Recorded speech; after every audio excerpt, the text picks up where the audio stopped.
Yang 12 itu Allah jelaskan minha arba'atun hurum.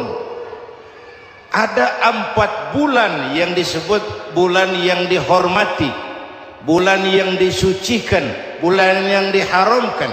4, 3 bergandengan, 1 agak terpisah. Yang bergandengan itu Rajab, Sya'ban, Ramadan. Yang agak terpisah itu Muharram. Ini 4 bulan yang dihormati disebut Ashhurul Hurum. Saudara-saudara, Muharram ini salah satu dari 4 bulan yang istimewa. Kenapa? Banyak peristiwa besar yang terjadi di bulan Muharram. Hampir semua nabi dan rasul berkaitan dengan Muharram ini. Hampir semua nabi dan rasul. Kita akan kutip beberapa saja dalam konteks kekinian. Pertama, Allah menerima taubatnya Nabi Adam pada hari ke-10 bulan Muharram. Adam itu bapak moyang kita. Dosanya 1, makan buah khuldi, dikeluarkan dari surga. Kita dosanya banyak, kepengen masuk, enggak nyambung. Hai Adam, dari tidak ada kamu saya adakan. Saya perintahkan tinggal di surga. Merasa sepi sendirian, saya ciptakan Siti Hawa supaya kamu tenang. Kamu boleh nikmati semuanya. Ini boleh, itu boleh, ini boleh, itu boleh. Makan, makanlah yang kau mau. Minum, minumlah yang kau suka. Pakai, pakailah yang kau senang. Satu yang saya minta, jangan dekati pohon khuldi. Itu kau tidak sanggup, keluar. Diusir dari surga.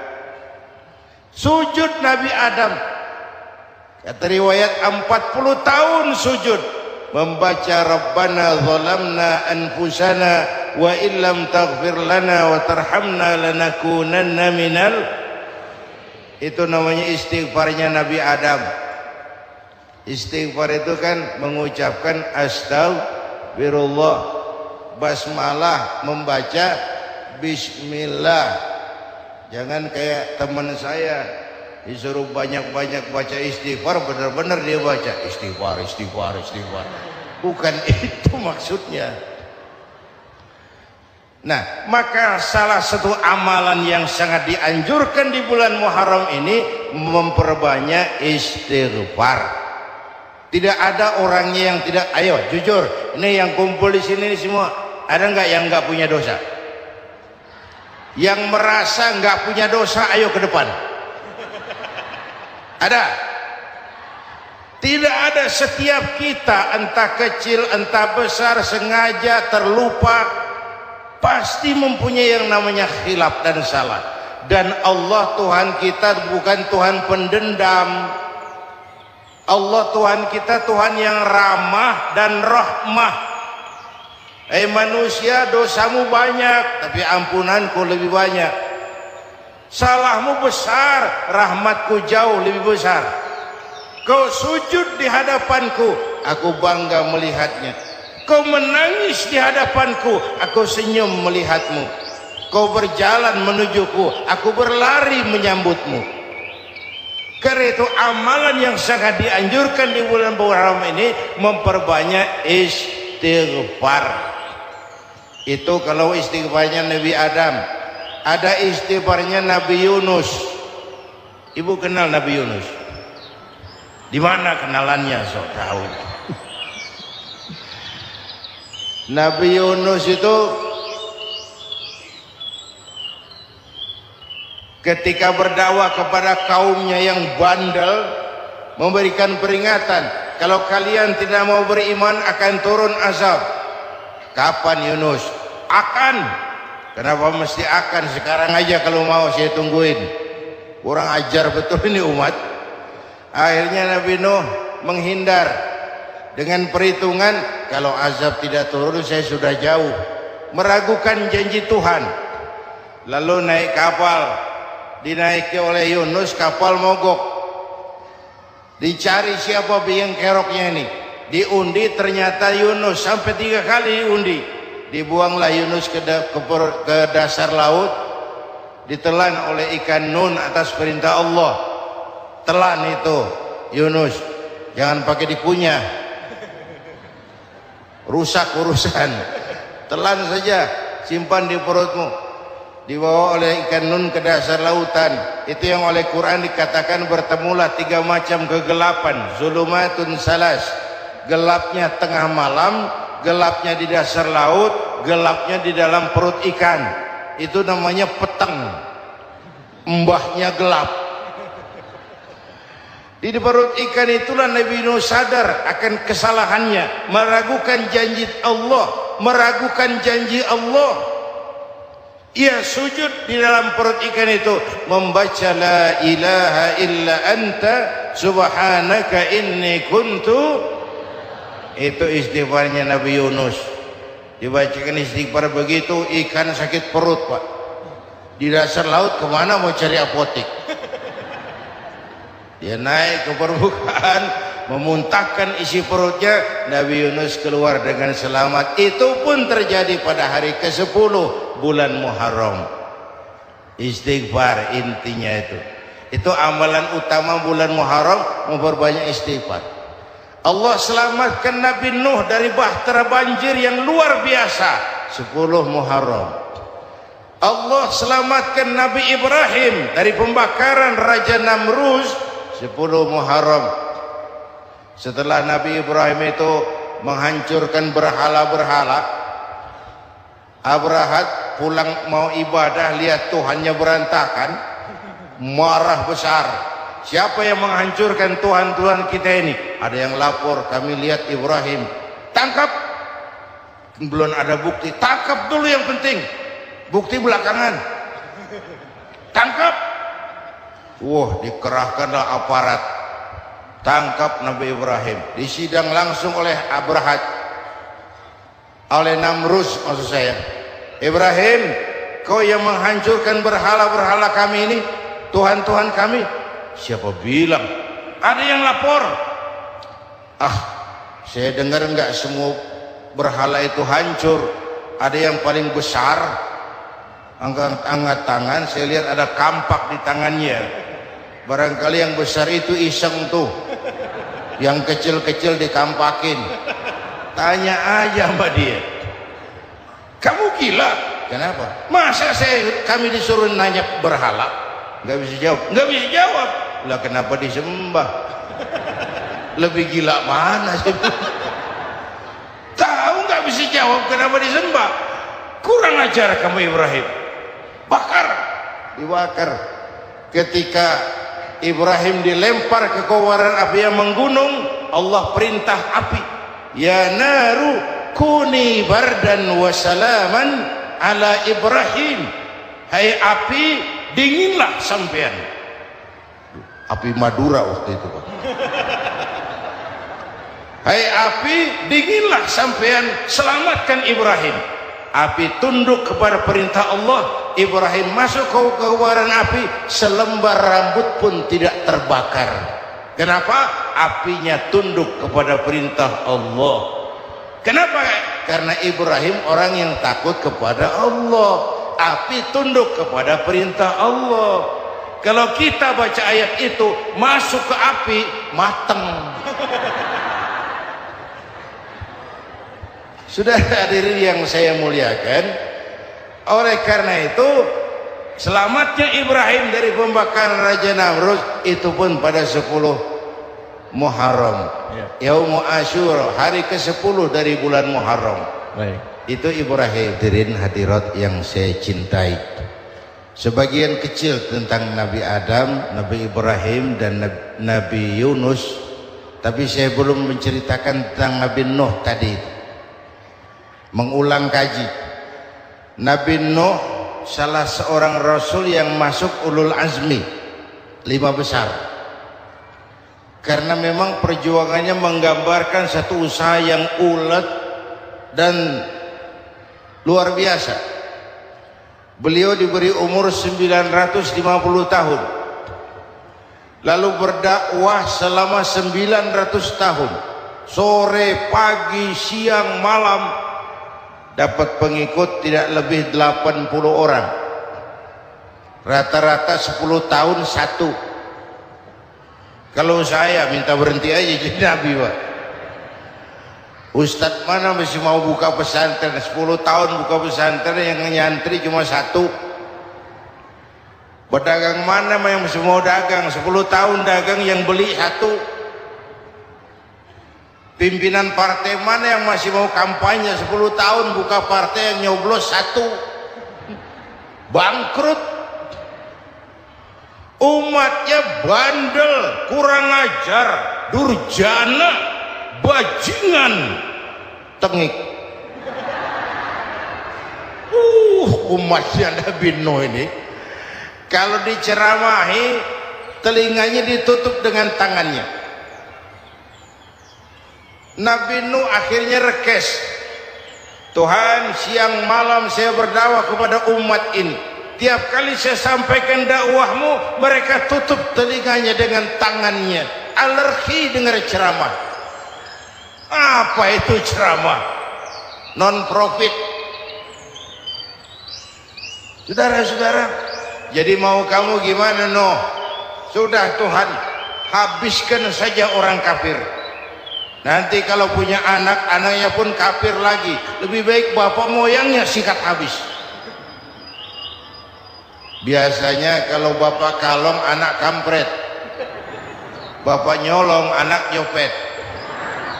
Fotokopi gimana aslinya? Hampir habiskan saja. Itu mau kamu, no? Iya. Oke. Nanti aku turunkan banjir, no? Buat kapal. Dengan apa saya harus buat kapal, no? Ya dengan kayu, kata Tuhan.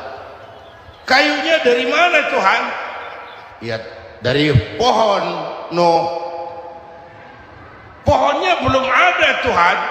Ya tanam dulu, no. Bikin kapal kayunya nanam pohon. Apa artinya? Perjuangan perlu kesabaran. Sukses itu ada prosesnya. Nggak bisa simsalabim abracadabra lalu kita mau sukses. Semua ada prosesnya, walaupun kenyataannya begitu. Sukses banyak bapaknya, gagal itu yatim. Kalau kita sukses banyak yang ngakuin. Yang baru ketemu pakai manggil encing. Ketemu baru, tapi sukses banyak bapaknya. Gagal yatim, gak ada yang mau ngakuin kalau kita gagal itu.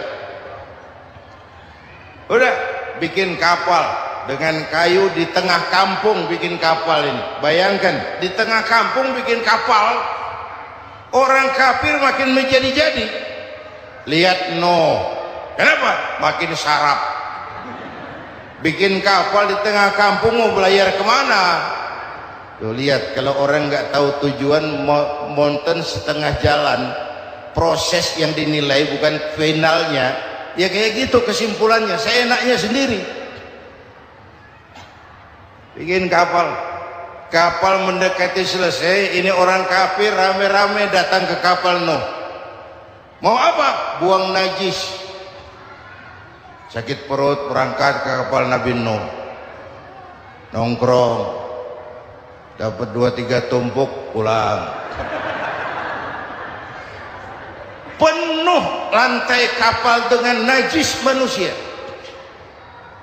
Inilah perjuangan, bukan jalan raya lurus bertabur bunga di kanan kirinya. Banyak ondak dan duri, fitnah, caci maki, antipat, segala macam. No. Ada orang tua dasar kafir, kurang ajar, sudah stroke berangkat juga ke kapal Nuh. Mau buang najis, pincang-pincang digotong orang. Selesai buang najis dia bangun, mau pulang, pegangan tiang kapal terpeleset jatuh di atas tumpukan najis. Terjadi keajaiban, yang struknya sembuh, lumpuhnya hilang, berangkat digotong-gotong pulang, jalan gagah sekali.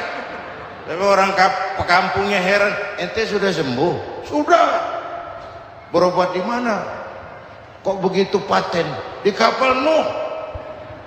Masih banyak.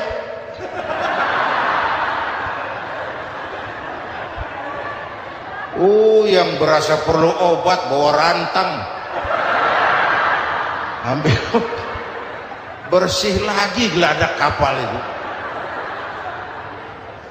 Sudah selesai Nuh? Selesai. Oke, kau orang yang beriman bersamamu, binatang serba sepasang, naik Nabi Nuh, naik orang beriman, naik binatang serba sepasang. Ini cikal bakal penyelamatan manusia, Pak. Naiklah orang beriman, sudah naik semua, Nabi Nuh kontrol. Ini contoh buat kita, kontrol. Sudah naik semua teman-teman, sudah. Pemimpin yang baik bukan cuma terima laporan di belakang meja. Laporan itu yang mana juga bagus. Sama juga kampanye yang mana juga merdu. Kalau aja yang dihitung. Pernah ada calon bupati kampanye janji, kalau saya berhasil kita akan banyak bangun jembatan di daerah kita. Tanya, Pak, nggak ada sungai di kampung kita, Pak. Dia bilang, sungainya kita bangun sekalian. Udah kadung janji, mana pula orang mau bangun sungai ini. Saudara-saudara, kontrol. Jangan cuma tunggu laporan di belakang meja, semua laporan bagus. Ya, Bu? Bu?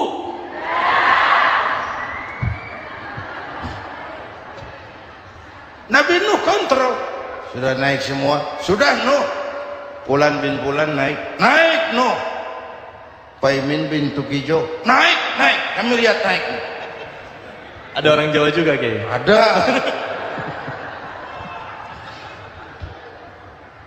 Sudah kontrol. Kanan anak saya ikut nggak naik kapal? Kami tidak lihat itu Nuh. Kanan. Ini potret.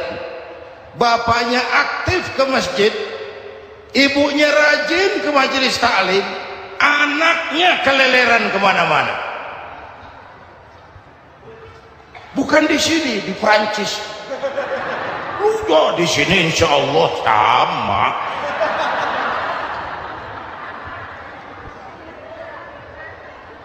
Nuh karena sayang anak, Nuh karena cinta anak, Nuh karena tanggung jawab anak, cari naik ke atas kapal. Lihat Kanan, anak saya, nggak lihat Nuh. Turun ke ruang bawah, periksa lagi. Mang, ayah Kanan di dia. Jamaah Tasik ini rupanya di dalam. Tuh ayah mang. Ayah kemana ya budak ya? Turun ke bawah, tanya lagi, ono Kanan toh? Ora nanu raketo. Rombongan Jawa Tengah naik ke atas buritan. Dari buritan kelihatan ternyata Kanan tidak ikut naik kapal, kumpul di darat bersama orang kafir. Ini potret kita sekarang. Kumpul sama orang kafir, hanyut anak-anak kita, ditelan budayanya orang kafir, ditelan tradisinya orang kafir, ditelan pergaulannya orang kafir. Nuh karena sayang anak dari atas manggil. Dalam Quran dijelaskan itu. Karena Nabi Nuh di atas, Kanan di bawah, teriak, ya bunayyar kam ma'ana. Begitu dalam Quran ayatnya. Cuma ini pakai gaya memanggil supaya kelihatan ke gambar, kira-kira Nuh manggilnya begitu. Ini namanya gaya dakwah, Pak. Kalau ceritanya datar nggak menarik. maka Nuh memanggilkan ya bunayya arkam ma'ana. Kata yang dengar, heeh.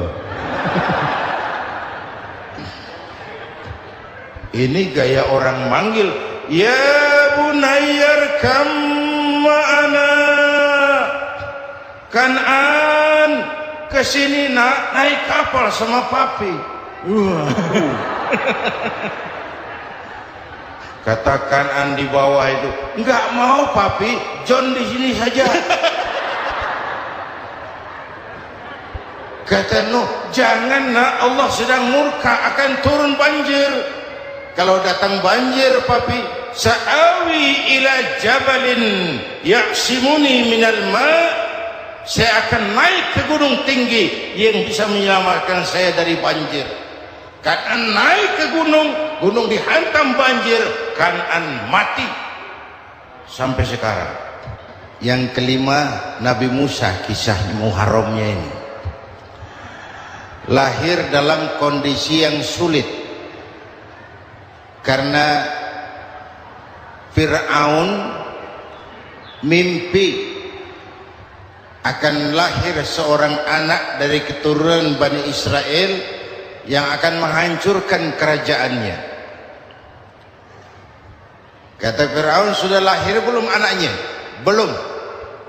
Kalau gitu mulai malam ini laki-laki dilarang bergaul sama istrinya. Semua perempuan hamil di bawah pengawasan negara. Mulai hari ini kalau lahir anak laki-laki turut nama Bani Israel, penggal. Satpol PP disiapkan. Udah ada kayaknya. Ada. Patroli. Bayangkan, Nabi Fir'aun itu bikin undang-undang seenaknya sendiri. Apalagi merasa kekuasaannya dalam ancaman. Penguasa manapun kalau merasa dalam ancaman, panik. Padahal kekuasaan itu kayak harimau, makin lama ditaiki makin sulit turun. Kenapa? Karena macannya makin lapar.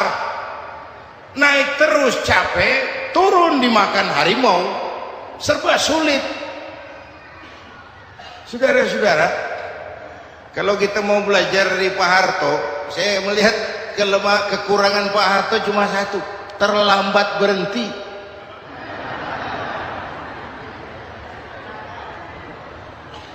Terlambat berhenti.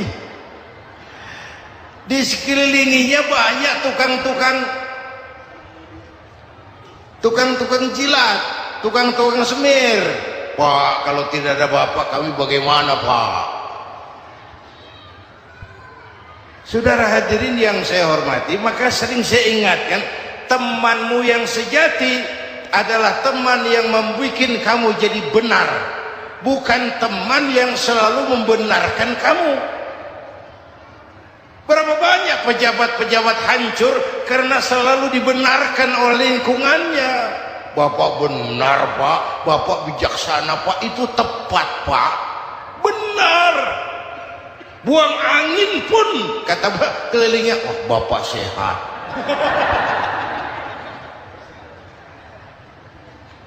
Temanmu yang sejati, teman yang bikin kamu jadi benar, bukan teman yang selalu membenarkan kamu. Bapak Ibu hadirin yang saya hormati, tapi kehendak Allah terjadi, lahirlah Musa. Bayinya dihanyutkan di sungai Nil. Bayi sudah menderita, dihanyutkan di sungai Nil, dan akhirnya besar di lingkungan istana Fir'aun. Diriwayat oleh Ratu Aisyah, perempuan Fir'aun, setelah mulai berjuang, terjadilah itu, Musa dan pengikutnya dikejar oleh Fir'aun. Sampai di tepi laut, Allah wahyukan, Musa, lempar tongkatmu ke laut. Dalam kondisi darurat, mukjizat tiada jalan. Kondisi darurat. Kalau tidak, mukjizat itu maunya Allah, bukan maunya Nabi. Nabi nggak kuasa, Allah yang mau. Tapi hidup Nabi bukan mukjizat, manusiawi. Tidak mentang-mentang ada mukjizat tongkat, tiap sulit main tongkat, nggak usah berjuang kalau begitu. Itu darurat menyelamatkan umat. Tongkat dilempar ke laut, laut terbelah. Laut terbelah.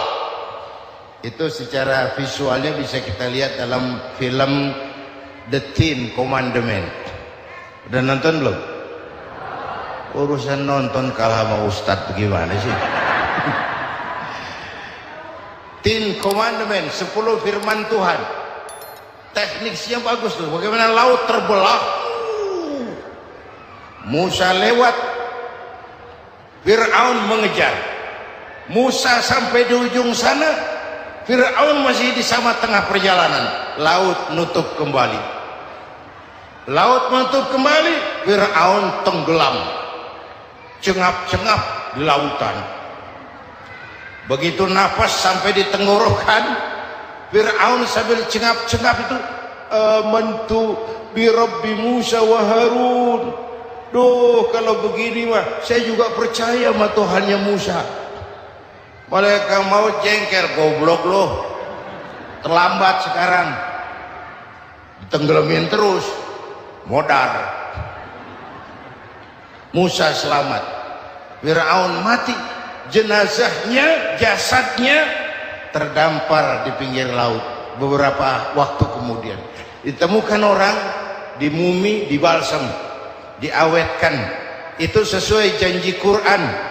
Wa kadzalika nunajjika bi badanika litakuna liman khalfaka ayah. Kami selamatkan badan kamu agar jadi pelajaran bagi orang-orang sesudah kamu nanti.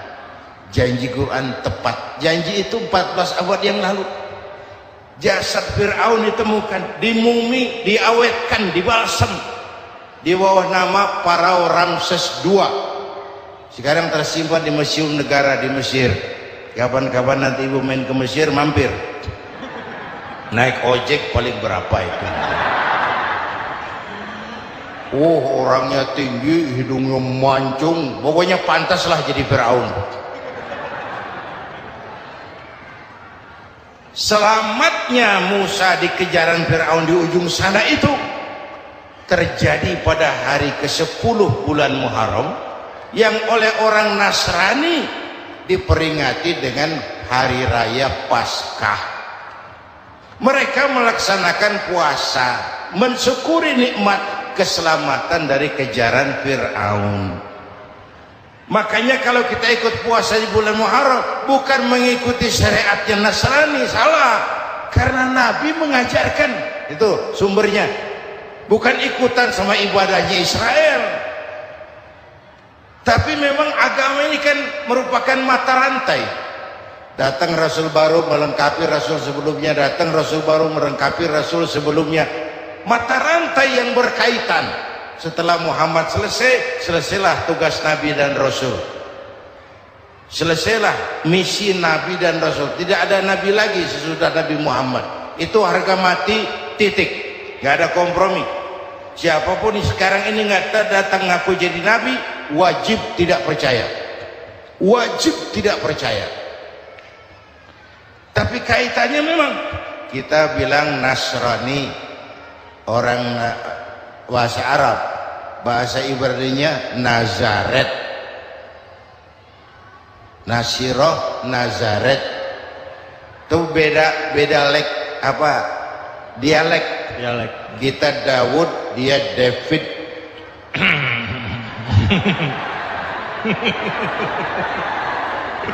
Ibrani. Kita Ali, dia Alek. Kita Sulaiman, dia Solomon. Kita Camat, dia Comot. ini yang ngomong ini comot sembarangan.